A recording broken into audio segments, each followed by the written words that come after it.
everyone, welcome back to my channel. I was going to do a series about all my spring clean and decluttering, but you've seen in my last video that once I started there wasn't really much for me to do. So I thought it would really not be interesting. I mean, I was bored just editing that video.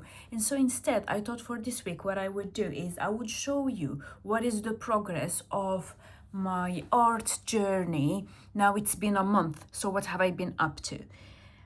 Keeping in mind that I am busy and blah and blah and blah, but I thought it would be interesting. So you've seen a couple of weeks ago that I had finally set up my art studio. I had bought a few items and I also got the opportunity to do a quick trip. So I think my art area is still the same, but I have added a few things. I bought a little this pouch is very famous. I just got it off of Amazon.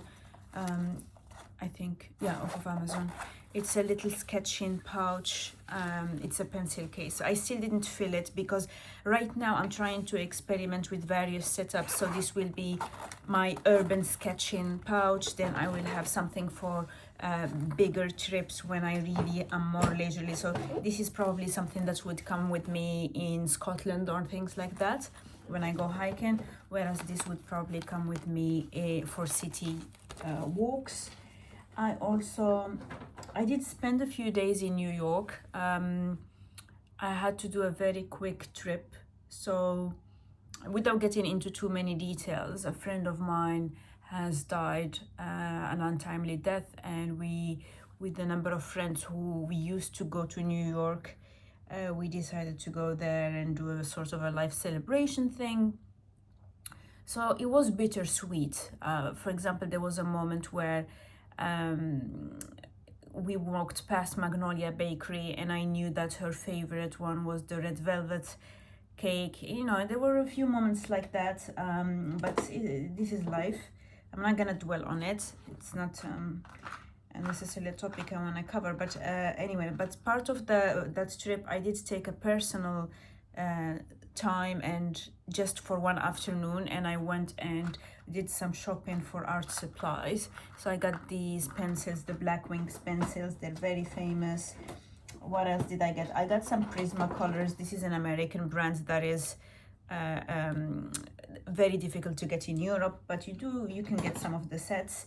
And one of the things that I have started doing now is that because I'm in my artistic journey and at the same time I'm in my no-buy for anything, clothes, makeup, etc., whenever I travel somewhere, instead of me buying clothes and things like that, I could always buy art supplies, simply because art supplies are something that I'm gonna use, and they typically are not super expensive, and they go down quite quickly. Like, this is the state of my charcoal pencil. So if I were to travel next week, I'm actually going to Italy. If I were to go to Italy, I could wander around and probably spend 10 euros buying 3 pencils from an Italian shop, and it will be a nice souvenir. It's something that I'm gonna enjoy, but probably these 3 charcoal pencils will not be around in a year from now, and I'm not mad about it. But yeah, so just this is part of what I was doing.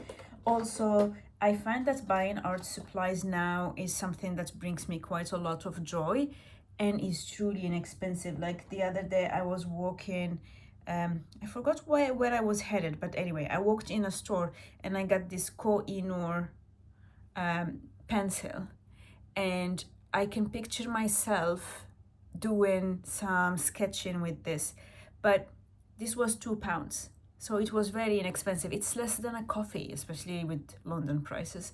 And I've been smiling since I got it. I've only gotten it 2 days ago, but I'm just so excited to when I start doing sketches with this. But yeah, so I've been doing things like this. It's just I find that shopping for art supply has been addressing the itch of the novelty of buying something, but at the same time, buying a £4 ink bottle feels more durable than paying £5 for a coffee. And at the same time, it feels like I'm enabling myself to do the art that I want. So what have I been doing for the first month? Now, This is an old sketchbook that I've had for ages, and this is also one of the things that I'm very pleased about, is that now I can finally, I think that I'm committed enough that I can do things on this. So let's do a flip through. I'm gonna just show you a flip through and walk you through it. So this was just like the first page type of thing. I didn't know what to do with this, so I was just playing with some of the stuff I bought. I was trying one ink. This is an archival ink. I was trying some pens. I was trying some pencils. I was doodling some lines, playing with some colors to see what they are. Then doing some, maybe I'm gonna just pop you on top. This might be a bit shaky, but I'm still gonna just pop you on top. And then in the first week, I was just trying to warm myself up, get some muscle memory as to how do you do certain things. So this is just the doodling I was doing on the bus because I have been quite busy. So I didn't have always the time to sit down at a table and do my painting, but I didn't want to let a very busy week get in the way of me progressing, because that's usually when things go, missing. That's when you lose the discipline. So just some ellipses. These are some hatching exercises so that I can try in various directions, like the little arrows show which directions I'm doing the hatching. And I continued to do that. I did it with some longer rectangles just to work a little bit on the muscle because it's longer. Then I did some shading in different directions. All of that, you could think about it almost as kind of some working out the muscles. Then here I did some household objects, and effectively what happened is that I just sat in my living room and I started drawing a few things. So let me go to my living room and show you this little red box. This is a gift from Vicky. This is my sister's crystal. This is a doorknob. Let me show you that in real life. So we are now in my living room, and one Saturday I was just sat here and I decided to draw that little pillow, then this crystal from my sister, this box from my little Vicky, this thing which is just a handle and a little drawer. And I forgot what the fifth thing would have been. It might have been this, or I don't know. I can't remember. Oh no, it was the water jug. So my watering jug, this thing here. There you go. After that, I started playing with values. So this is effectively trying to build different scales. And for that, I used actually papers that I stuck in here. And I remember doing this very late at night because it was during a week where I was super, super busy. But that helped me play with some of the materials that I have, experiment with different blending techniques, like using a chamois, using a little paper stump. So I kind of liked that. Then I started playing a little bit with perspective.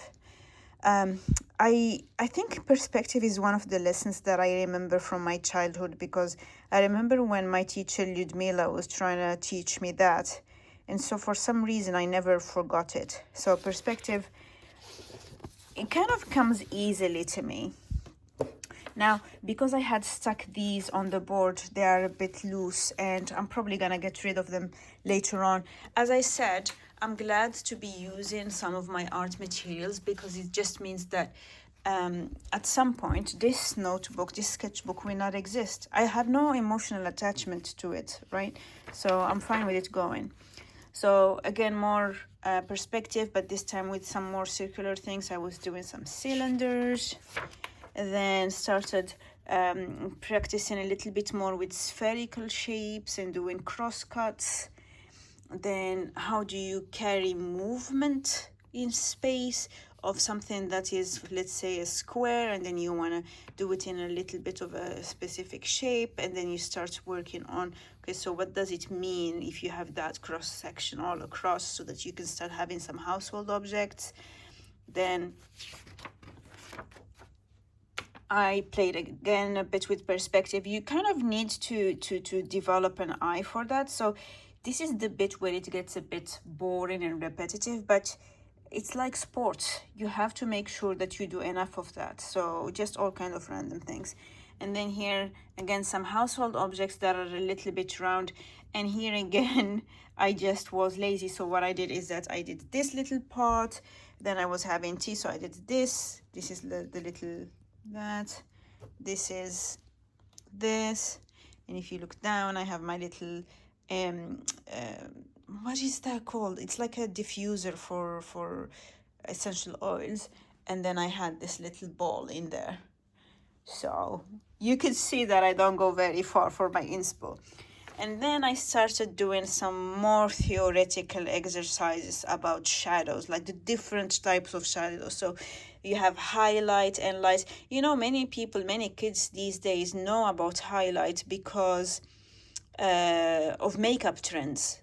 But it is actually a technical term. The highlight is the lightest point in a specific surface. This is the one that directly gets hit by light. So you have a highlight, you have light, halftone or mid-tone, then, you know. So I was just playing with these things because sometimes this bit of theory can be a bit, yeah, you kind of need to refresh your brain. And then this is what I did today, which was just playing with different values. So effectively, how much can I show by using just two values, just a dark and a light, or a dark, a mid-tone and a light, you know, things like that. So I was just kind of playing with this, and then I'm going to be doing a bit more playing with shadows. So just like that, that was my first month of painting and drawing. It might not seem like a lot because I usually don't have much to time to do these things, but I have been quite consistent. I'm very pleased with how consistent I've been, because a page like this is 20-25 minutes, and realistically I usually only have 30 minutes to 45 minutes per session. So every page is usually about 30 minutes to 45 minutes. On a weekend, I would take a bit more time, but also on a weekend, I want to go dancing, or I want, now that the weather is nicer, I want to go hiking or some things like that. So I don't want necessarily to feel like if I didn't do something on the weekend, then I didn't make any progress. I think that there is also an element of getting through the boring stuff, getting the muscle memory. Like, I remember when I was on the bus trying to make those ellipses, that was I was rusty, but now I can make an ellipse without even thinking, and it's just getting that muscle memory back. This is something I'm very happy about. I think because I keep saying I'm a minimalist and I don't want to have all the stuff, etc. I think I will finish this sketchbook, and I will probably do a second and a third. But I think by the time I finish 2 or 3 sketchbooks, I will just go put them in recycling. Like I said, I have absolutely no emotional attachment to these things. And plus I have these videos if I wanted to just go back and remember what it was like to do my first month back into art. So I'm very happy with that. I'm not buying any more equipment because over my first month of doing art, I pretty much got everything that I wanted. And I showed you my pen that I'm so happy about it. So if I were to tell you about my purchases in terms of what I'm mostly excited about, I'm super excited about this because you will be able to sketch and have a rainbow of colors. I'm very excited about these because I heard so much about them, and I do go a lot to museums, and for years I have been seeing them at museums because the ones I go to always have a little art section, and I always thought, no, you know, I can't justify getting them, and I finally got them, and I'm very pleased. I do have some very cheap pencils that I've had for a long time. I bought these when I moved to the UK. I have some pencils that I've had from hotels. I'm gonna use everything for these initial sessions where I'm just trying to learn, because like I said, you go through this stuff quickly, especially the softer that the things are like this. I give it 2 weeks and it's gonna be gone. But the thing that I'm mostly excited about is this.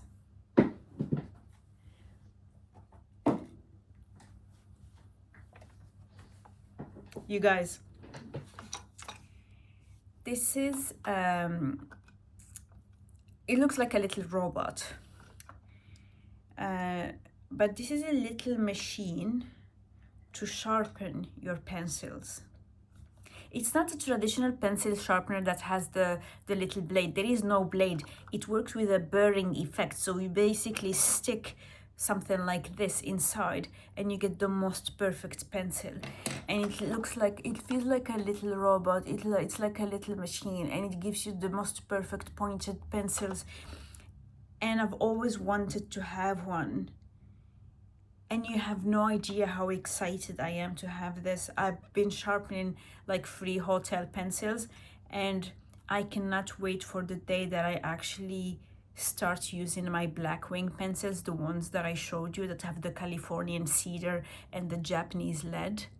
The day that I start the very first one is going to be epic. But I've already used it. I just, the day I got this, I was smiling non-stop because I've wanted to have one for years, and I never could justify it because I'm like, well, I don't really have that many pencils, etc., etc. But now that I'm back to doing art, I have enough pencils to be able to use this, and I just love it. I absolutely love it. It's irrational, but yeah. I mean, I kept looking at it. Since I've got it, I kept looking at it. And my favorite moment at the end of every week is when I get to sharpen one of the pencils. So, yes. Anyway, yeah, this is my first month of art.